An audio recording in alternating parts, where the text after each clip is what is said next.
Hello, this is Tazlon, and I'm here for the Lighthouse tutorial series on scout roles. And today we're looking at passive spotting, specifically at bush passive. I classify passive spotting, break it down into two different types. There's bush passive and open passive.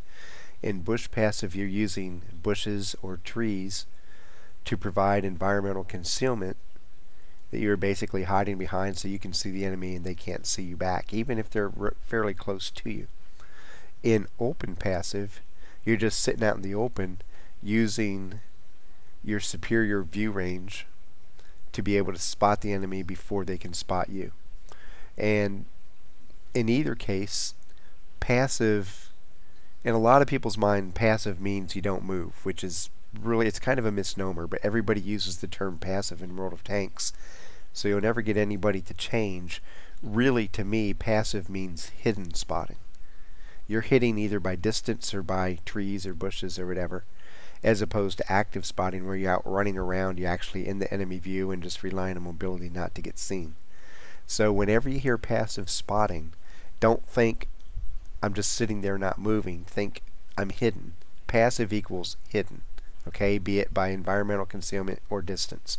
Now, one of the things you want to do on every battle, if you know where you're going to go and know what you want to do, is you tell your team so they can react to it. In this case, I already know I'm going down to a bush down here, and I'm going to see tanks deploying right in this area. So I am going to tell my team spots coming here and then click on the map, and you'll see me do that in just a moment. I'm going to keep talking. Advantages of passive spotting is, and see here I say spots coming here, then I click on two hexes so they know why I'm clicking on those two hexes. Hopefully when we deploy, somebody's going to set up to where they can shoot at what I see. Advantages to passive spotting are, if the enemy can't see you, they can't shoot you, and as long as you don't fire your gun and give away your location, that allows your teammates to fire at what you see far enough back that they won't get seen when they shoot. So it's a win-win for you and your team, and hopefully you can convert an early lead in damage and kills into a victory. Potential disadvantages are, if you're like this where you're out in the open and with just a bush there to cover you or to conceal you, if you get spotted, you may end up dying before you can get away. Ideally, you find bushes or trees that provide concealment with a rock or building or something to provide cover nearby. So if you get spotted, you can just escape behind something that's going to shield you from bullets. Now there's my first spot. 1390 kind of took a weird route, so he got seen right away because he went up on top of the hill there. If he would have stayed on the back side of that ridgeline, I might not have seen him. And there's a 50M. You got to be patient when you're passive. Your team, and there's a the E100 TD. You have to give your team a chance to react to your spots. We have 2 big TDs plus 3 arty, so hopefully as they come back into view, people start taking shots at them.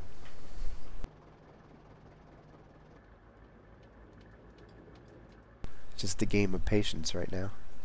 While you're sitting here, you're watching to see what else shows up on the map, seeing if there's anything you have to react to. Right now we've only seen 3 tanks come over on this side. In this particular situation, I'm 283 meters away from this guy. If I fire, he's going to see me. So I just want to sit back here and chill and let my team do the damage, even if it takes a little bit for him to get aimed in on the guy. I got people taking shots at him, so that's a good thing. There's the first hit. Now another disadvantage is, besides if you get spotted and you're caught in the open, if I were to come over here and spot and nobody on the enemy team went north, I would just be sitting here wasting a lot of time. So if you go somewhere and after a couple minutes you haven't seen any spots, maybe it's time to go see where else you can be useful. In this case, if there weren't any spots, it'd be probably good to probe up to the north, to the directly west, and see if you can make a delayed rush.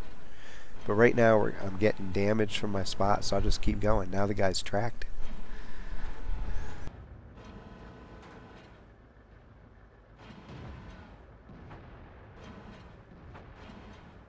He's down to one big hit and he's dead. There he goes. So I say good shot to my team. 1390 still up to the north. And he just took out an enemy tank. His already took out another guy over there. I don't want to go after him yet because I know that E100 TD's sitting up there. And hopefully I'll get to see him again. There he is. He's down to one shot, kills him.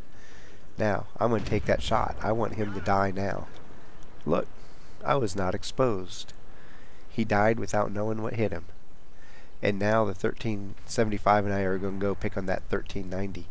I'm pretty confident there aren't any more tanks up there because I haven't seen them.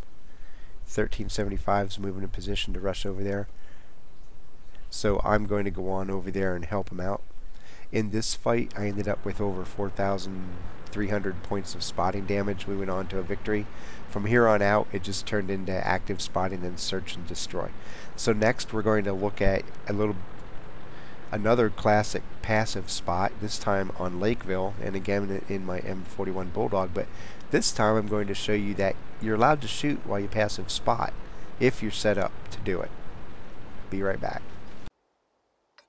Okay, so here we are in Lakeville North, encounter in my M41 Bulldog. I'm going to set up to passive spot again, going down the middle road, but this time I'm going to be in a situation to where I can snipe as well as passive spot.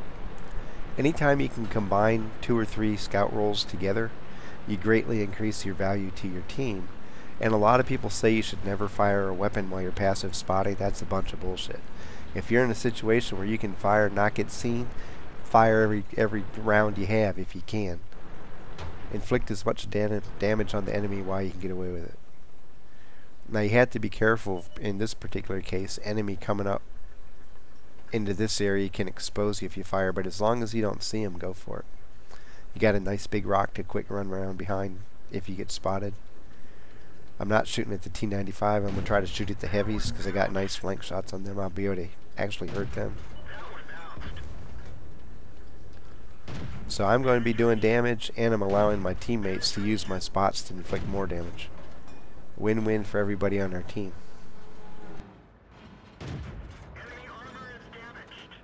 And all 3 of these tanks come off this field either damaged or dead. T-32 is not going to make it across. I'm reloading. I have no shots left. I just put out over 1,000 damage right there. Hey, guess what? I'm passive spotting and I just did over 1,000 damage. As long as you're in a situation where you can fire and not be seen while you're passive, go for it. Help your team out and get damage too. Now what I'm doing is, as I'm reloading, I'm watching the Valley of Death, and I'm deciding that I'm going to back up and turn around and go over there and help them. And actually what's going to happen now is the low is going to appear down here, so I'm going to squeeze off another set of shots at him, and then I'll go help. I don't want to overstay my welcome there. As I said, people come up this way and expose you, and so I decided just to get out while we're way ahead of the game and see what I can go do to get directly involved in shooting the enemy more, instead of sitting here hoping another tank goes by. I was at the point where, hey, they've already deployed. I don't think there's any more tanks going to move across the field right now. So instead of wasting my gun sitting there waiting, I'm just going to go find something else to do and see if I can get involved in a fight somewhere else. Now, in the very next example, we're going to look at what about later in the game. A lot of people equate passive spotting to something that you do at the very beginning. You go find the bush in Malinovka. You go find that one awesome bush in Redshire, or you go to like the last 2 examples where at the beginning you help spot a deployment.